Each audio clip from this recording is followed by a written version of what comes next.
আমায় তোমার চরণ তলে, গলাও হে মন, ভাষাও জীবন নয়ন জলে। একা আমি অহংকারের উচ্চ অচলে, পাষাণ আসন ধুলায় লুটাও ভাঙো সবলে। নামাও নামাও আমায় তোমার চরণ তলে। কিলো এবা গর্ব করি ব্যর্থ জীবনে, ভরা গৃহে শূন্য আমি তোমা বিহনে। দিনের কর্ম ডুবেছে মোর আপন অতলে, সন্ধ্যাবেলার পূজা যেন যায় না বিফলে। নামাও নামাও আমায় তোমার চরণ তলে। শুরু হচ্ছে সৌমিত্র বসুর কথা 92.7 বিগ এফএম এ। শুরু হচ্ছে বিশুদ্ধ সিদ্ধান্ত মতে আজকের দিনটার কথা বলে। আজকে রবিবার, রবিবারের শরণাগত অন্যরকম শরণাগত, কিন্তু সে কথায় আসছি। তারিখ 26শে আষাঢ় 1428, ইংরেজির 11ই জুলাই 2021। তিথি মুখ্য চন্দ্র আষাঢ়, শুক্রপক্ষ প্রতিপদ, নক্ষত্র পুষ্যা। সূর্যোদয়ের সময় ভোর 5:03 হয়ে 1 সেকেন্ড, সূর্য অস্ত যাবার সময় সন্ধে 6:20 হয়ে 57 সেকেন্ড। আজকে জন্মে কর্কট রাশি, বিপ্রবর্ণ দেবগণ, রাত্রি 2:22 গতে দেবারিগণ। আজ প্রখ্যাত ব্রিটিশ মঞ্চ ও চলচ্চিত্রের অভিনেতা লরেন্স অলিভিয়ের শেষ নিঃশ্বাস ত্যাগ করেন। তিনি প্রয়াত হন 1989 খ্রিস্টাব্দে। প্রখ্যাত শিক্ষাব্রতী ও গ্রন্থকার ডক্টর রবীন্দ্র কুমার দাশগুপ্ত জন্মগ্রহণ করেন 1915 খ্রিস্টাব্দে আজকের তারিখে। 1985 খ্রিস্টাব্দে কবি বীরেন্দ্র চট্টোপাধ্যায় প্রয়াত হন। আমাদের হোয়াটসঅ্যাপে চিঠি পাঠাবার নাম্বার 9831922927। চিঠির গোড়ায় অতি অবশ্যই SG লিখতে হবে। আর আমাদের ফেসবুক শরণাগত সৌমিত্র, SHARANAGATA শরণাগত, SOUMITR সৌমিত্র। এই শরণাগত সৌমিত্র পাতায় আমি আপনাদের সৌমিত্র বসু প্রত্যেকদিন আপনাদের সঙ্গে গল্প করবার জন্য থাকি রাত্রি 9:30 থেকে।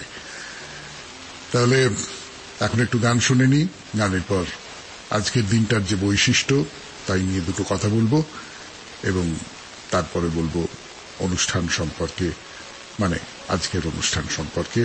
আপনাদের সৌমিত্র বসু 92.7 বিগ এফএম এ আপনাদের সঙ্গে কথা বলবার জন্য এসেছে শরণাগত অনুষ্ঠান। এইভাবে আর কতদিন চলবে জানি না। এই হলো আজকের দিনের ভাবনা। আজ রবিবারের শরণাগত, কিন্তু অন্যান্য রবিবারে যেরকম শরণাগত হয় সেই রকম শরণাগত নয়। অন্যান্য রবিবারে আপনারা কোনো একটা বিষয় নিয়ে লেখা পাঠান, সেই লেখাগুলো পড়ে শোনানো হয় আমার কাজ। কিন্তু আজকের শরণাগত একটু অন্যরকম করেই করছি আমরা। প্রচলিত ধরনে নয়, কিন্তু আপনাদের রবিবারের শরণাগতের ধরনেও নয়। সেই ধরনটা নিয়ে আমরা অনুষ্ঠান করব আগামীকাল, রথযাত্রার দিন। আপনাদের যে লেখা চিঠি, যেখানে ছোটবেলার রথ নিয়ে আপনারা লিখেছেন, সেইগুলো পড়ব, আপনাদের শোনাবো। আপনাদেরই চিঠি আপনাদের শোনাবো। আপাতত বলি আজকের দিনটার বৈশিষ্ট্যের কথা। ধরিত্রী, ধরা, এইসব কথাগুলো এসেছে ধারণ করা থেকে। 92.7 বিগ এফএম এ শরণাগত অনুষ্ঠানে সেই কথাই বলছি আপনাদের। যিনি আমাদের ধারণ করেন, এই বিশ্ব চরাচরকে ধারণ করেন, তিনি ধরিত্রী, তিনি ধরা। এই জন্যই তো পৃথিবীকে আমরা মা বলে ডাকি। মা যেমন আমাদের লালন পালন করেন, তেমনি করে ধরিত্রী আমাদের লালন পালন করেন, আমাদের রক্ষা করেন। কিন্তু এখন বেশ কিছুদিন ধরে দেখা যাচ্ছে তার এই ক্ষমতা অসীম নয়, তিনি আর পারছেন না। এত সন্তানের ভার বহন করা তো অসম্ভব। তাদের কি খেতে দেবেন, কোথায় থাকতে দেবেন? তার সন্তানদের মধ্যে যারা সবচেয়ে শক্তিশালী তারা নিজেরাই সেই খাওয়া থাকার ব্যবস্থা করে নিচ্ছে, আর সেটা করতে গিয়ে মাকে আঘাত করছে, নির্মমভাবে আঘাত করছে। মায়ের কাছ থেকে যতটুকু পাবার তার চেয়ে অনেক অনেক বেশি দাবি করে তাকে একেবারে ওয়ার্ল্ড পপুলেশন ডে। এবারে বলি আজকের অনুষ্ঠান সম্পর্কে। অন্যান্য দিনের মতোই অনুষ্ঠান হবে না আজকে। আবার আগেই বলেছি, রবিবারের শরণাগত যেমন হয় তেমনটাও হবে না। যেমন ধরা যাক, আগামীকাল তো রথের দিন। সেই রথের দিনে জগন্নাথ দেব সম্পর্কে দুটো চারটে কথা আপনাদের শোনাবো আজকে। জগন্নাথ দেব, তার মূর্তি, এই নিয়ে কিছু গল্প পুরাণ চিরন্তনে বলেছিলাম। যে গল্পগুলো বলিনি, যেসব কথা বলা হয়নি, সেই কথাগুলো আপনাদের শোনাবো। তারপরে দুজন মানুষকে নিয়ে কথা বলবো আমরা। একজন শ্রী চৈতন্যদেব, যিনি জীবনের শেষ 18 বছর নীলাচলে ছিলেন, কিন্তু না, তার আগে একবার নীলাচলে এসেছিলেন। তাই নিয়ে একটা ঘটনা ঘটেছিল, সেই ঘটনাটার কথা বলবো আপনাদের। আর তারপরে বলবো আর একজন ভক্তের কথা। তাকে নিয়েও নানান কাহিনী রয়েছে। তার নাম রঘু দাস। রঘু দাসের কাহিনী শোনাবো আপনাদের 92.7 বিগ এফএম এ শরণাগত অনুষ্ঠানে। তারপরে আপনাদের চিঠিপত্রের উত্তর, এবং চিঠিপত্রের পরে বাইরে দূরে বলতে পারেন, কিন্তু ঠিক পুরীতে বেড়ানোর কথা বলবো না। বলবো রথ সম্পর্কে কতগুলো তথ্য, তার মধ্যে কোনোটা হয়তো আপনার কাছে নতুন তথ্য হয়ে উঠতে পারে। এই হলো আজকের অনুষ্ঠান নিয়ে আমার কথা। এরপর তাহলে চলে আসি জগন্নাথ দেব সম্পর্কে দুটো চারটে কথা বলায় 92.7 বিগ এফএম এ শরণাগত অনুষ্ঠানে। আমি আগামীকাল রথ 92.7 বিগ এফএম এ শরণাগত অনুষ্ঠানে সেই কথা মনে করিয়ে দিল আপনাদের সৌমিত্র বসু। তো যেটা বলছিলাম আপনাদের, রবিবারের শরণাগতের যে চেনা ধাঁচাটা তৈরি হয়ে গেছে, আজকে তা একটু ভেঙে দিচ্ছি। আপনাদের চিঠি দিয়ে বোনা হবে না আজকে শরণাগত, সেটা বোনা হবে কাল, রথের দিন। আপনারা তো জানেন, ছোটবেলার রথ এই শিরোনামে আপনার ছোটবেলার রথ চালানোর অভিজ্ঞতা নিয়ে যে চিঠি লিখেছেন সেটা পড়ে শোনাবো আপনাকে। আজকে বরং এই রথ উৎসব নিয়ে আমার কথা শুনুন। না, খুব চেনা ছকে অনুষ্ঠান করব না আজ। আবার সেই ছকের বাইরেও যে চলে যাব এমন কথা বলছি না। শুনুন, শুনতে থাকুন, দেখুন আজকের অনুষ্ঠান কেমন লাগে। প্রথমে বলি জগন্নাথ দেবের কথা। কে জগন্নাথ দেব? তিনি বিষ্ণু বা কৃষ্ণের একজন রূপ বলতে পারেন। আপনারা তো সে কাহিনী জানেন। অরণ্যের মধ্যে কৃষ্ণ যখন গাছের কাছে বসেছিলেন, তখন জরা নামে এক ব্যাধের বাণে তিনি মারা গেলেন। তার মৃতদেহ পড়ে রইল সেই জঙ্গলের মধ্যে, কেউ টেরও পেল না। তো জঙ্গলের মধ্যে দিয়ে কয়েকজন লোক যাচ্ছিল এর কদিন পরে, তারা হঠাৎ দেখে একই শ্রীকৃষ্ণের দেহ এইখানে এইভাবে পড়ে আছে। তারা তখন শ্রীকৃষ্ণের কয়েকটি হাড় নিয়ে একটা পেটিকার মধ্যে রেখে দেয়। নিশ্চয় এর মধ্যে কৃষ্ণের দেহ বিকৃত হয়ে গিয়েছিল, হয়তো এই হাড় কখনোই সংগ্রহ করা সম্ভব হয়েছিল। কেমন করে পুরীধামে জগন্নাথ দেবের মন্দির তৈরি হলো সেই কাহিনী তো স্কন্দ পুরাণ থেকে আপনাদের কদিন আগেই বলেছি। কিন্তু একটা কথা হয়তো বলিনি, অন্তত বলেছি কিনা আমার মনে পড়ছে না। স্বয়ং শ্রী বিষ্ণু, রাজা ইন্দ্রদ্যুম্ন, যিনি জগন্নাথ দেবের মন্দির স্থাপন করে সেখানে মূর্তি তৈরি করতে চেয়েছিলেন, তার কাছে এসে বলেন ওই মূর্তির মধ্যে শ্রীকৃষ্ণের এই অস্থিগুলিও যেন স্থাপন করা হয়। তাহলে এই কাহিনী অনুসারে জগন্নাথ দেবের যে মূর্তি পুরীতে রাখা আছে, তার ভেতরে আছে শ্রীকৃষ্ণের অস্থি। ভাবলে কিরকম গায়ে কাঁটা দিয়ে ওঠে না? দেখুন, সারা বছর ধরে তার পুজো চলে, কিন্তু তাকে নিয়ে দুটো খুব বড় পুজো হয়, খুব বড় উৎসব হয়, যখন প্রচুর প্রচুর প্রচুর মানুষ আসেন এই শ্রীক্ষেত্রে। একটি তো সেদিন হয়ে গেল জ্যৈষ্ঠ মাসে স্নান যাত্রা, আর দ্বিতীয়টি হবে কালকে আষাঢ় মাসে রথযাত্রার সময়। প্রথম উৎসবটা তো বুঝতেই পারছেন, দেবতাকে স্নান করানো হয়, তাই স্নান যাত্রা। আর দ্বিতীয় উৎসবে জগন্নাথ, তার ভাই বলরাম আর বোন সুভদ্রা তিনজনে মিলে গাড়ি চড়ে এগিয়ে যান। বলা বাহুল্য, সে গাড়িকে ভক্তরা টানতে টানতে নিয়ে যান। শুনছেন শরণাগত 92.7 বিগ এফএম এ। আমি আপনাদের সৌমিত্র বসু। এরপরে বলবো শ্রী চৈতন্যদেবের প্রথমবার নীলাচলে আসার কথা। 92.7 বিগ এফএম শুনছেন শরণাগত। শুনছেন 92.7 বিগ এফএম এ। আমি আপনাদের সৌমিত্র বসু। আমাদের প্রাণের ঠাকুর শ্রী চৈতন্যদেব নীলাচলে তাঁর দেহ রেখেছিলেন। জীবনের শেষ কটা বছর তিনি এই নীলাচলেই কাটিয়েছেন, সে কথা তো আমরা সকলেই জানি, কিন্তু সবাই হয়তো ততটা মনে রাখি না। চৈতন্যদেব সন্ন্যাস নেবার পরে 24 বছর বয়সে একবার পুরীর মন্দির দর্শন করতে এসেছিলেন। সে কথা আপনাদের একটু শোনাই আজকে, কেমন? চৈতন্যদেব প্রথমে চেয়েছিলেন বৃন্দাবনে যেতে, কিন্তু তার মা শচী দেবী বললেন যে না বাবা, তুমি আগে শ্রীক্ষেত্রে গিয়ে জগন্নাথ দেবকে দর্শন করে এসো। চৈতন্যদেব মাতৃ আজ্ঞায় চললেন জগন্নাথ দর্শনে।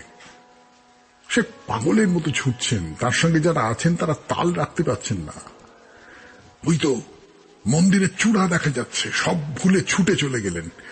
মন্দিরের একেবারে ভেতরে ঢুকে জগন্নাথের পায়ে মাথা রেখে অজ্ঞান হয়ে গেলেন চৈতন্যদেব।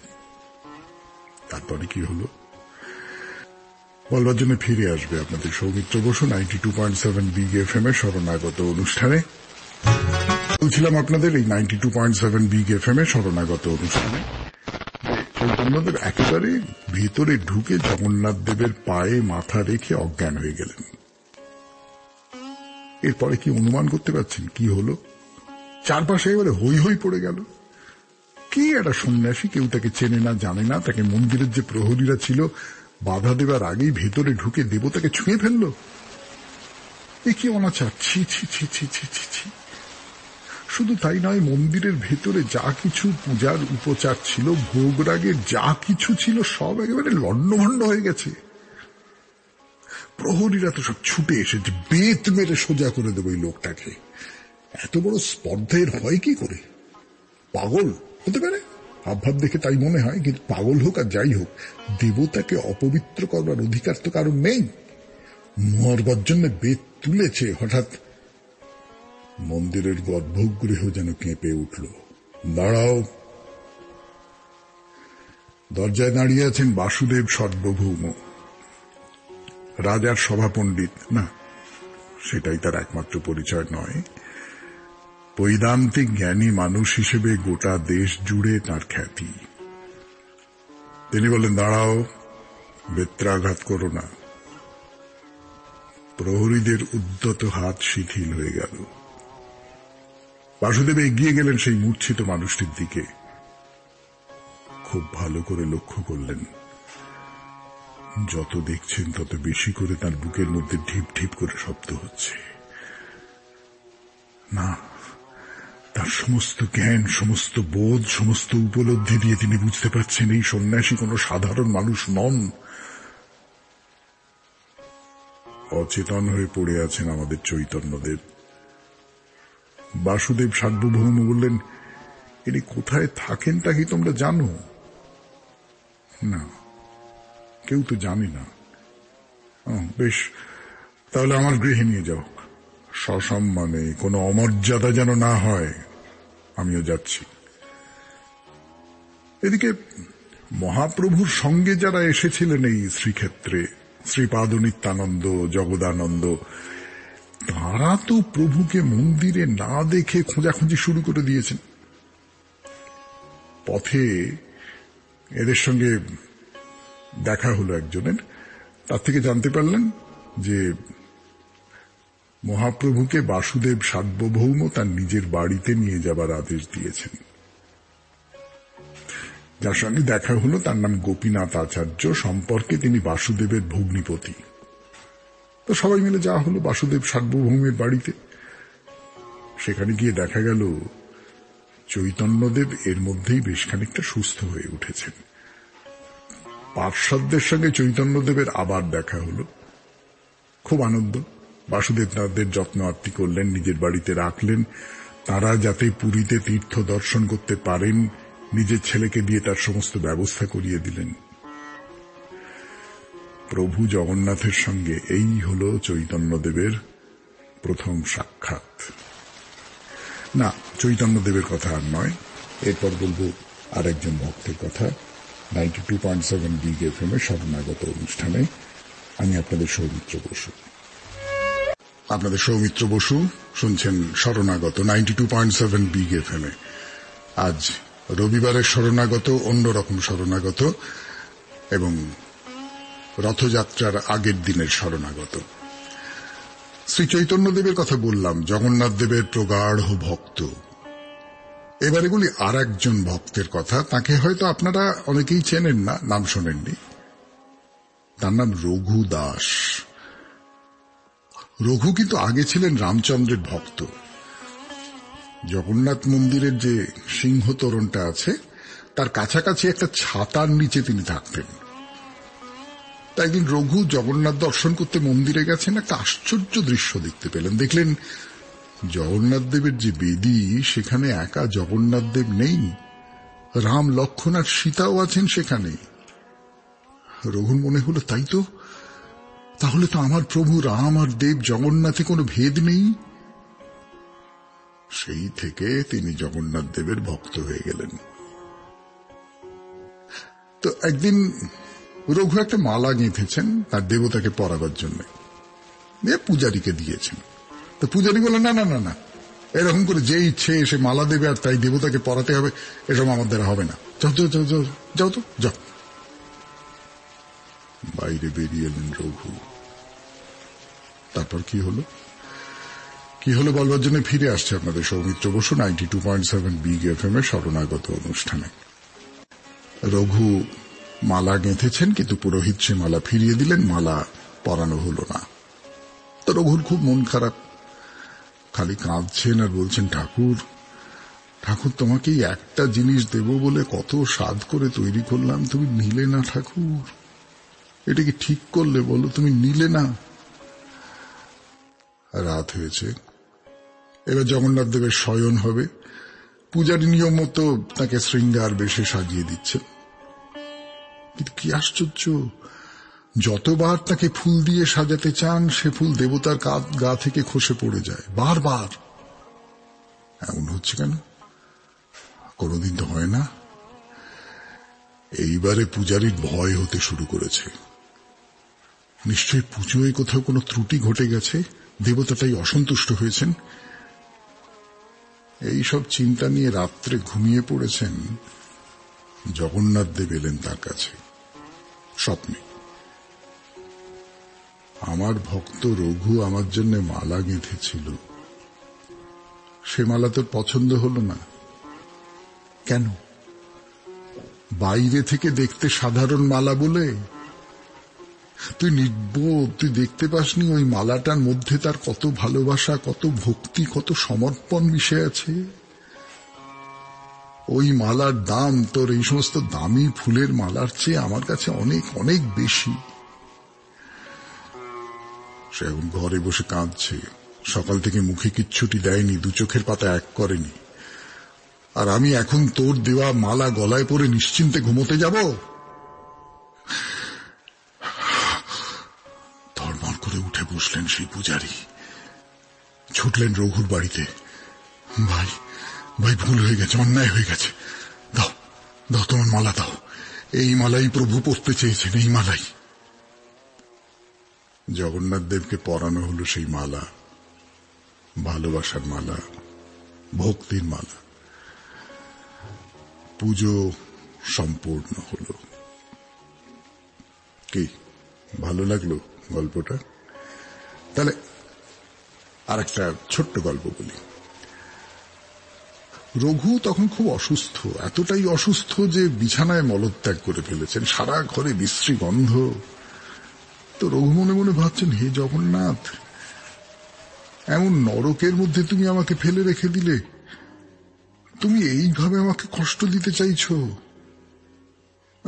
আচ্ছন্নের মতো হয়ে আছেন, হঠাৎ দরজায় কার একটা ছায়া, একটি ছেলে কিশোর ঘরে ঢুকল। রঘুর সারা গায়ে হাত বুলিয়ে দিল, তাকে তার বিছানা সব একেবারে ধুয়ে মুছে পরিষ্কার করে দিল, চন্দন লেপে দিল রঘুর সারা শরীরে। চোখ মেলে রঘু দেখলেন, এই যে প্রভু জগন্নাথ। তার চোখ দিয়ে জল গড়াচ্ছে। তিনি বলছেন, এই তুমি কি করলে প্রভু? তুমি তো ইচ্ছে করলেই আমাকে ভালো করে দিতে পারতে, তা না করে তুমি এইসব ছোট কাজ, নিচু কাজ করলে। আমার যে আর পাপ রাখার জায়গা থাকলো না। জগন্নাথ বললেন, তোমাকে তোমার প্রারব্ধ শেষ করতে হবে। যে এই অসুখ তো তাই, প্রারব্ধ শেষ করা। সেখান থেকে আমি তোমাকে রক্ষা করব কেন? আর রঘু, আমি যেমন ভক্তের সেবা নিতে ভালোবাসি, তেমনি আবার ভক্তকে সেবা করতেও ভালোবাসি। যে শেষ হল রঘুর কথা, রঘু দাস। এরপর আপনাদের চিঠিপত্রের উত্তর দেব 92.7 বিগ এফএম এ শরণাগত অনুষ্ঠানে গানের পর। 2.7 বিগ এফএম এ শরণাগত অনুষ্ঠানে এখন যে চিঠিটা পড়ব, লেখক তার নাম দেননি এবং চিঠিটা লিখেছেন ইংরেজি হরফে, মানে রোমান স্ক্রিপ্টে যাকে বলে, ফলে পড়তে একটু অসুবিধে হতে পারে, আপনারা একটু মানিয়ে নেবেন। রেসপেক্টেড সৌমিত্র বাবু, প্রথমেই আপনি আমার প্রণাম এবং ভালোবাসা নেবেন। জানি না আপনার বয়স কত। আমার বয়স 63, আমি আপনার চেয়ে অল্প বড়। আমার নাম সঞ্জয় ভট্টাচার্য, কোন্নগরে থাকি। ও আচ্ছা, নাম তো দিয়েছেন। আপনার সকালবেলার প্রোগ্রাম 5টা থেকে 7টা নিয়মিত দেখি, শুনি হবে নিশ্চয়ই। পরে আপনার সঙ্গে অনুষ্ঠান নিয়ে আরো কথা হবে, যদি আপনি সুযোগ দেন। সব সময় সুযোগ, সব সময় এখানে আপনি চিঠি লিখতে পারেন। আমি আপনার প্রোগ্রাম নিয়ে কিছু কথা বলছি। আপনি যখন কথা বলেন, অনেক বাণী, কথা, কাহিনী বর্ণনা করেন, আমার খুব লাভ হয়। কিন্তু আপনি যে গানগুলি শোনান, তা প্রায় একই গান ঘুরিয়ে ফিরিয়ে হয়। গানের ভান্ডার তো অফুরন্ত। নতুন নতুন গান শুনলে সবাই ভালো লাগবে, না হলে একঘেয়ে লাগছে। মনে হয় আমাদের বয়সে কাছাকাছি। আমি রেডিওতে আপনার নাটকের গলার অসাধারণ লাগতো। এখনো আপনার গলায় জাদু আছে। ভালো থাকবেন। আপনি যদি রেসপন্স করেন তাহলে প্রোগ্রাম নিয়ে আরো আমার মতামত জানাবো। প্রথম কথা হচ্ছে, প্রোগ্রাম নিয়ে মতামত জানান, আমরা খুব সাগ্রহে হয়ে অপেক্ষা করে থাকবো আপনার মতামতের জন্য। দ্বিতীয়ত, গান নিয়ে যে কথাটা বলেছেন, সেই কথাটার সম্পর্কে আমার যে কথাগুলো, সেগুলো বা বিগ এফএম এর যে কথাগুলো, সেইগুলো আমি আগে অন্য অনেককে বলেছি। আপনাকেও একবার শোনাই। সেটা হচ্ছে যে, না, ভক্তিগীতির সংগ্রহ কিন্তু অফুরন্ত নয়। শরণাগতে কেবলমাত্র কোনো না কোনো ভাবে আধ্যাত্মিক বিষয় নিয়েই গান বাজানো হয়।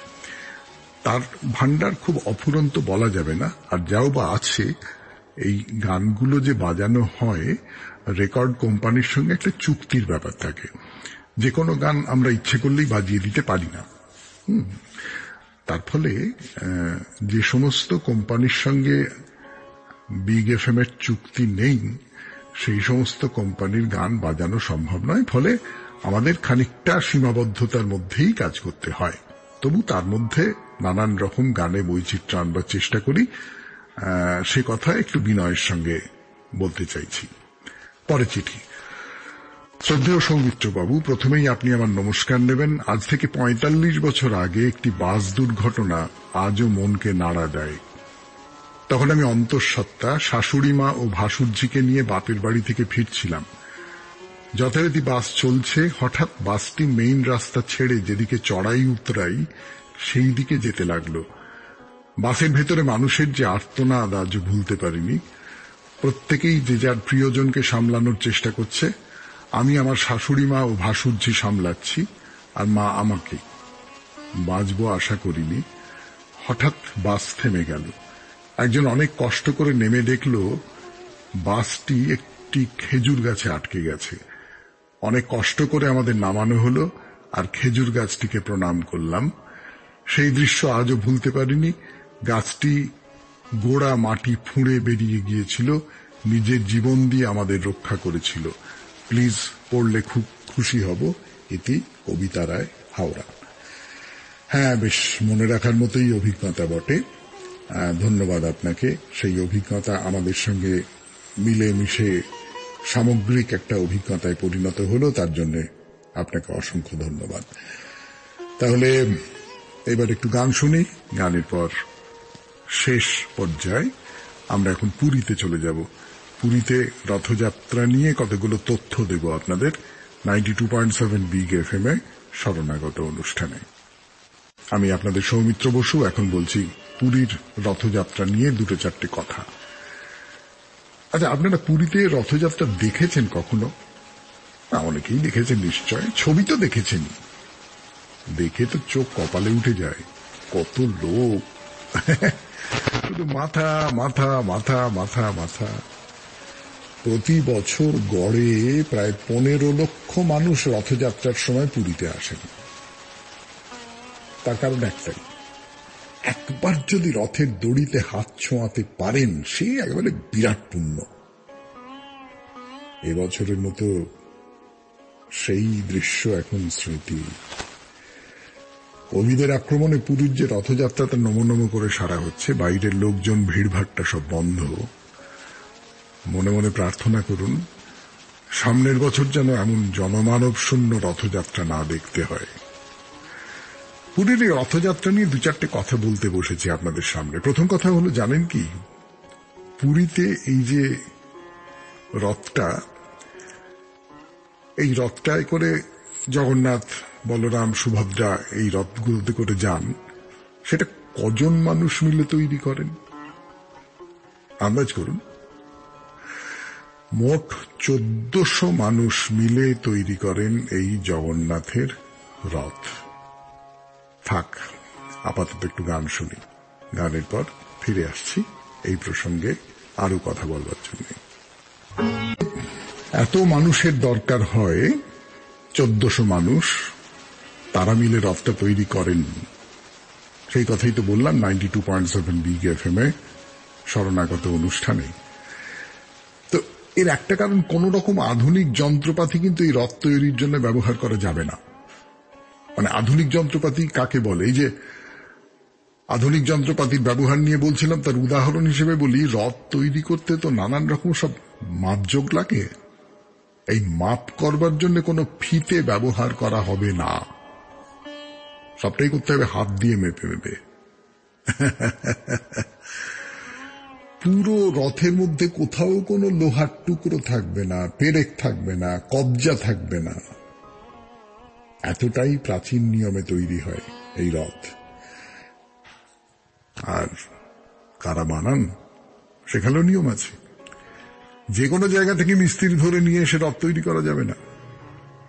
সে আদিকাল থেকে যারা রথ বানিয়ে এসেছেন, তাদের বংশের মানুষ ছাড়া অন্য কারুর এই রথ তৈরির কাজে হাত লাগানো নিষেধ। রথগুলো বানানো হয় একটা একটা করে, একটা শেষ হলে আর একটা ধরা হয়। একসঙ্গে একাধিক রথ বানানোর নিয়ম নেই।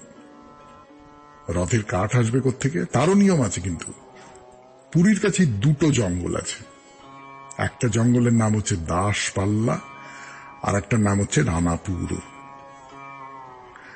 আচ্ছা, আপনার মনে কি প্রশ্ন জাগছে, এই যে প্রতি বছর রথের জন্য এত এত কাঠ কাটা হচ্ছে, জঙ্গল তো সাফ হয়ে যাবে? না, হয় না, বরং জঙ্গল আরো ঘন হয়ে ওঠে। তার কারণ প্রতিবার যত গাছ কাটা হয় রথ তৈরির জন্য, তার ঠিক দ্বিগুণ গাছ বসাতে হয় এই জঙ্গলে। এইটা হলো নিয়ম। এই নিয়ম পালন করতেই হবে, ছাড়াছাড়ি নেই। এবার ধরুন রথ তৈরি হলেই তো হলো না, সে রথকে পরিষ্কার করতে হবে তো। সে কাজের দায়িত্ব কার উপরে বলুন তো? উড়িষ্যার রাজা। সেই প্রাচীন কাল থেকে এই নিয়মটা চলে আসছে, রাজা এসে উদ্বোধন করবেন।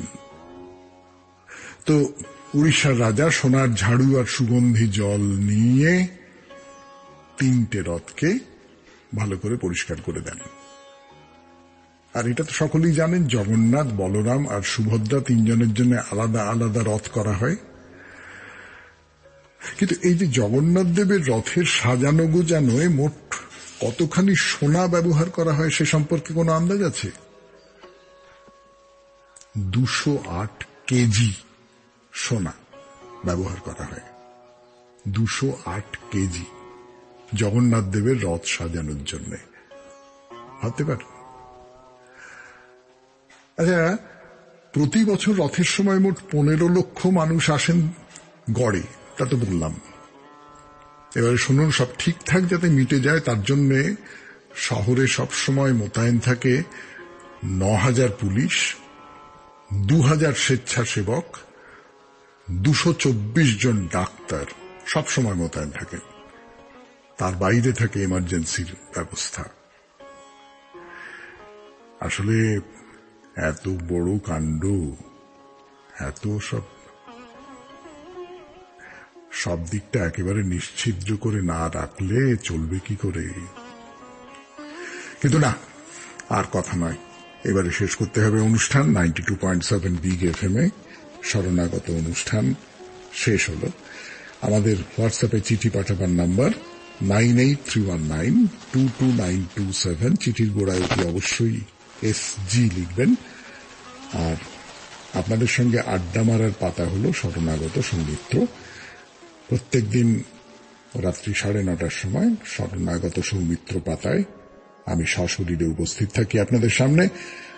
আপনাদের পোস্ট পড়ি, তাই নিয়ে কথাবার্তা বলি, নানা